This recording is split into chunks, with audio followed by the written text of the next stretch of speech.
So since I'm finally graduating, I guess I can tell you about the time that we stole sweatshirts from the Kiowa Island tournament. We spotted a few leftovers from the tournament gifts for the volunteers and sprinted in and took a few, but we hid them in the van so you wouldn't see. I guess I can go ahead and wear my sweatshirt now since I'm done.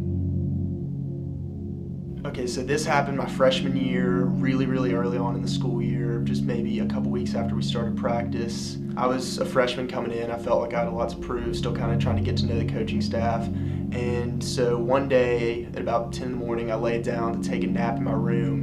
And then when I woke up, it was dark out. And I immediately realized that I'd missed our 3 o'clock practice. I looked over at my phone. I had about 3 or 4 missed calls from Coach T and a couple more from Coach Rolling. And I thought that I was about to have a heart attack because I'm just coming in and I feel like they already hate me for sleeping through practice. When I was a freshman, it was one of my first tournaments of the year, and I forgot my cleats at the field at home. And the coach told me, hey, you're going into pitch. And I was like, oh no, I don't have any cleats. So me and another teammate, we went to the bathroom and switched, and the coaches never found out all weekend. My confession is, in my freshman year, we have 2 days to practice a day. So after the first practice, I went to my room to rest a little bit. So before I know it, I fell asleep.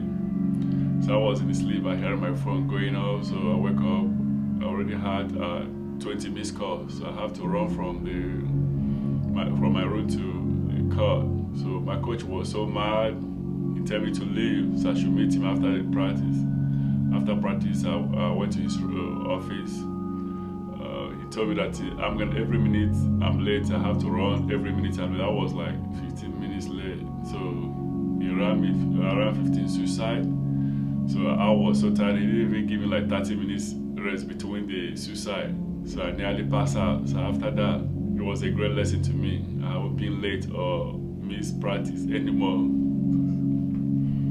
It was a really long practice and we were getting kind of bored. And so we were shagging balls and I saw this light switch, and for some reason I decided to flip it. I have no idea why I did that, but it turned off all the lights obviously. So everybody was like looking around and was like, who did that? And I went up to the coaches and I was like, oh, I saw a ball hit the light switch, and I didn't tell anybody that I did it. And still they don't know. So we were trying to figure out how to turn the lights back on and no one could figure it out. So practice got canceled. It was awesome. Well, I am a journalism and mass communications major, and my coach talks on a radio show every morning. It's called Jock's Roundtable. It's a pretty big radio show, and I've never actually listened to it. Not once, not a single time, never.